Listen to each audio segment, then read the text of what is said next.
건물주 할머니가 저보고 여보라고 했어요. 아, 그 순간 뭐라고 해야 할지 모르겠더군요.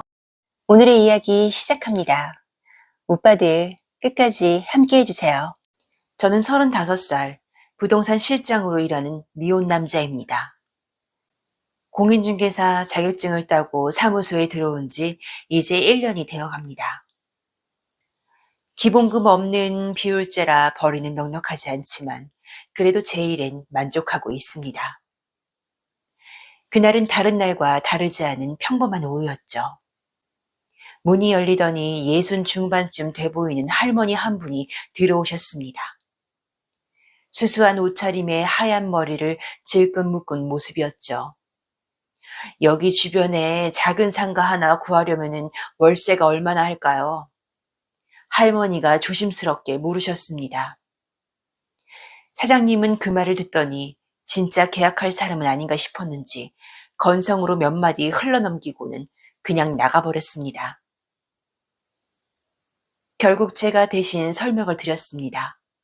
할머니는 젊은 사람이 조근조근 참 친절하네요. 고마워요.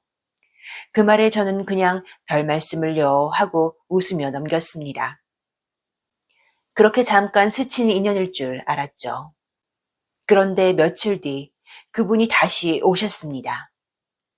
손에는 서류 봉투를 들고 오셨더군요. 이 건물 실장님 이름으로 전속 계약할게요. 저요? 아직 초보인데요. 괜찮아요. 믿음이 가요. 사장은 놀란 눈치였고 저는 그냥 감사하다고 했습니다. 그분이 건물주일 줄은 몰랐습니다. 그날 이후로 할머니는 종종 부동산 앞을 지나가다 실장님 저 차 한 잔 주세요 하며 놀러 오시곤 하셨습니다. 처음엔 일 얘기를 하다가 어느 순간부터는 이런저런 얘기를 나누게 됐습니다. 그때 알게 됐죠. 혼자 지내신다는 걸요. 남편은 재작년에 세상을 떠나셨고 자식들은 외국에 있다고 하셨습니다.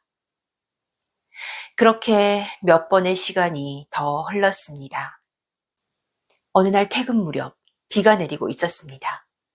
문 앞에 그분이 서 있었습니다. 실장님 우산 있어요? 있습니다. 어디 가세요? 집 가는 길인데 잠깐 빌릴 수 있을까 해서요. 우산은 하나뿐이었습니다. 마침 저도 퇴근하는 중이라 같이 쓰자고 했죠. 비는 점점 세차게 쏟아졌고 우산 끝에서 빗방울이 뚝뚝 떨어졌습니다. 집 앞에 도착하니 그분이 말했습니다. 실장님, 이렇게까지 데려다줘서 고마워요. 그런데 비가 앞이 안 보일 정도로 내리더군요. 비도 이렇게 오는데 들어와요. 조금만 있다가 나가요. 그때 그 집 문을 열고 들어갔는데 저도 그분과 그렇게 될 줄은 몰랐죠. 집안은 생각보다 아늑했습니다. 오래된 주택이었지만 정리가 잘 된 깔끔한 집이었죠. 비를 피하기 위해 얼떨결에 들어갔고 소파에 앉자 할머니가 물기를 닦으라며 수건 한 장을 건네주셨습니다. 제 옷은 비에 다 젖어 있었고 할머니도 마찬가지였습니다. 그 옷 그대로 있으면 감기 걸려요. 할머니는 방 안에서 뭔가를 꺼내오시더니 제게 내밀었습니다.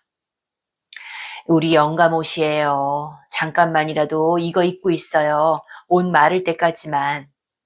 할머니는 외투를 벗으셨습니다. 가볍게 입은 티 한 장, 비에 젖은 머리카락이 어깨에 닿아 있었습니다. 그 순간 저는 눈을 어디에 둬야 할지 모르겠더군요. 그걸 알아채셨는지 이렇게 말하시더군요. 내가 원래 거추장스러운 거 싫어해서요. 늘 편하게 다녀요. 에이, 뭐 할머니인데 어때요? 편하게 생각하세요. 그나저나 이 비가 쉽게 그칠 것 같지 않네요. 이왕 우리 집에 온 김에 혼자 밥 먹기 싫은데 실장님도 밥 먹고 가요. 아, 괜찮습니다. 실장님 괜찮아요. 그냥 있는 거에다가 밥 한 공기 풀면 되니까 부담 갖지 말아요. 이런 날에는 뜨끈한 찌개에다가 소주 한 잔이 딱이에요. 잠깐만 기다려봐요. 하면서 부엌으로 들어가셨습니다. 할머니는 금세 밥상을 차려오셨어요. 정말 오랜만에 맡아보는 집밥 냄새였습니다. 김치찌개, 달걀말이, 마른 반찬, 그리고 소주 한 병. 할머니는 잔을 따르며 말했죠. 우리 영감도 이런 날엔 꼭 한잔 했어요. 괜히 그때 생각이 나네요. 술잔이 몇 번 비워지고 돌아가신 영감님 이야기며 미국에 있는 자식들 이야기를 하시더니 그분의 눈가에 눈물이 맺혔습니다. 그 모습을 보는데 이상하게도 가슴 한구석이 저릿했습니다. 그냥 이뻐 보였어요. 저는 조심스레 손을 뻗어 그녀의 눈물을 닦아드렸습니다. 그녀는 잠시 저를 바라보다가 실장님, 나도 여자예요. 순간 아무 말이 나오지 않았습니다. 둘 다 말없이 서로를 바라보다가 그녀가 제 손을 잡았습니다. 저도 그 손을 뿌리치지 못했습니다. 여자친구와 헤어진 지도 오래됐고 그날은 이상하게 너무 외로웠습니다. 누군가에게 위로라는 걸 받아보고 싶었는지도 모르겠네요. 누가 먼저였는지는 기억나지 않아요. 그건 중요하지 않았습니다. 그리고 저는 그날 참 많은 위로를 받았던 것 같습니다. 얼마나 잤는지 모르겠습니다. 눈을 뜨니 낯설은 방 안에 누워있더군요. 커튼 사이로 한 줄기 햇살이 들어왔습니다. 술 기운이 덜 가셨는지 머리가 깨질 듯이 아팠습니다. 고개를 돌리니 옆자리에 놓인 벽에 위로 하얀 머리카락 한 올이 걸려 있었습니다. 그제야 어젯밤 술 기운에 무슨 일이 있었는지 기억이 났습니다. 내가 아차 실수했구나 싶었습니다. 하지만 이미 엎질러진 물이었고 다시 담을 수 없었습니다. 그때 인기척을 느꼈는지 잠시 뒤 부엌 쪽에서 할머니의 목소리가 들렸습니다. 여보, 식사하세요. 국 식겠어요. 얼른 일어나요. 그 소리에 멍했던 정신이 번쩍 들었습니다. 어제까진 실장님이라 부르던 분이었는데 오늘은 여보라니요. 방 안에 들어선 그녀는 앞치마를 두르고 있었고 저를 보며 미소를 띠고 있었습니다. 그날 저는 태어나 처음으로 누군가에게 여보라는 말을 들었습니다. 그런데 중요한 건 그 소리가 낯설지가 않았습니다. 그녀는 이제 내게는 그냥 할머니가 아니었습니다. 식탁에는 정갈하게 상에 차려 있었고 그녀는 내 숟가락에 반찬을 하나하나 손수 올려주었습니다. 서방님, 이것도 드셔보세요. 오랜만에 누군가 나를 따뜻하게 챙겨주니 고마웠습니다. 앞치마를 두른 그녀의 모습이 참 이뻐 보였습니다. 나이는 숫자에 불과했습니다.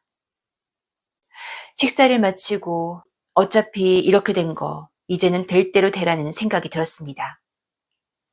저는 복잡하게 생각하고 싶지 않았고 그냥 마음 가는 대로 하기로 했습니다. 그리고 잠시 뒤 그 말이 또 들렸습니다. 여보, 그 소리가 방 안에 메아리 쳤습니다. 이상하게 그 말이 온몸 어딘가를 서서히 적셔오는 느낌이 들었습니다. 그날 이후로 퇴근길이면 자연스럽게 그 집으로 향했습니다. 그녀는 늘 저녁상을 차려놓고 기다리고 있었죠. 왔어요, 여보. 그 말이 이제는 전혀 어색하지 않았습니다. 그녀는 평소처럼 제 앞에 반찬을 놓아주며 이것저것 챙겨주었고 저는 그런 그녀의 모습이 고마웠습니다. 누군가 나를 기다리고 챙겨준다는 걸 잊고 산 지 너무 오래였으니까요. 그녀는 가끔 그런 말을 했습니다. 다시 여자로 살게 해줘서 요즘 너무 행복해요. 그렇게 함께한 시간이 조금씩 쌓여갔습니다. 그러던 어느 날 밥을 먹다 말고 그녀가 조용히 말을 꺼냈습니다.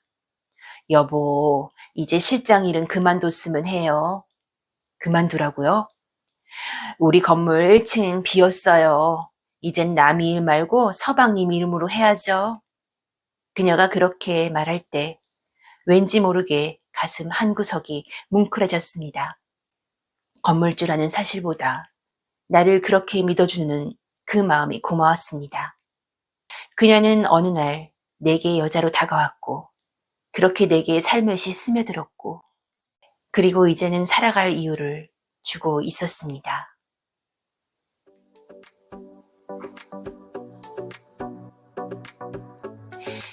묵묵히 응원해주시는 착한 오빠, 멋진 오빠, 끝내주는 오빠, 그리고 우리 오빠들.